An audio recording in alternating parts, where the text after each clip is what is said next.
tous et bienvenue sur Hashtag Protestant 2.0. Je suis heureuse de vous retrouver en ce lundi le 31 mai à Mitesheim. Je vous propose de démarrer la journée avec un extrait du Nouveau Testament. On va dans le livre des Actes des Apôtres au 4e chapitre et c'est la prière des croyants qui est menée par Pierre et Jean.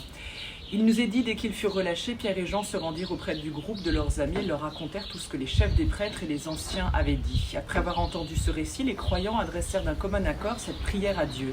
« Maître, c'est toi qui as créé le ciel et la terre, la mer et tout ce qui s'y trouve. C'est toi qui, par le Saint-Esprit, as fait dire à David, notre ancêtre, ton serviteur.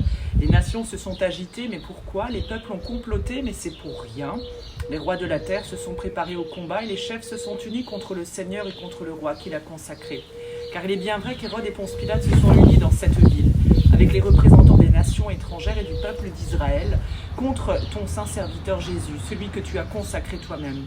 Ils ont ainsi réalisé tout ce que, avec puissance, tu avais voulu et décidé d'avance. Maintenant, Seigneur, sois attentif à leurs menaces et donne à tes serviteurs d'annoncer ta parole avec une pleine assurance. Démontre ta puissance afin que des guérisons, des miracles et des prodiges s'accomplissent par le nom de ton saint serviteur Jésus. Quand ils eurent fini de prier ainsi, l'endroit où ils étaient réunis trembla.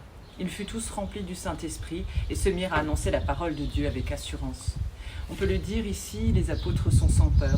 La force de cette communauté, c'est bien la prière et ils s'en remettent au Seigneur totalement. Ils trouvent dans les Écritures d'ailleurs le sens des événements et demandent donc l'audace. L'audace de parler sans crainte, rien ne les arrête, le Saint-Esprit est là. Alors pourquoi ne serait-il pas aussi avec nous? Si nous prions aussi avec force et aussi avec persévérance, le Seigneur entend nos prières et je vous invite justement dans le livret de la Société luthérienne pour ce jour à prier avec les mots justement de la communauté de Pomerol. Ô Jésus qui révéla dans l'atelier du charpentier la gloire du Père, inspire-nous. Ô Jésus qui aime à tous les hommes, inspire-nous. Ô Jésus qui te réjouissais avec les heureux et pleurais avec les tristes, inspire-nous. Ô Jésus qui trouvait joie à la vue des lys et des oiseaux et dans la compagnie des hommes, inspire-nous. Ô Jésus qui te nourrissait de la volonté du Père, inspire-nous. Ô Jésus crucifié pour nous, aie pitié de nous.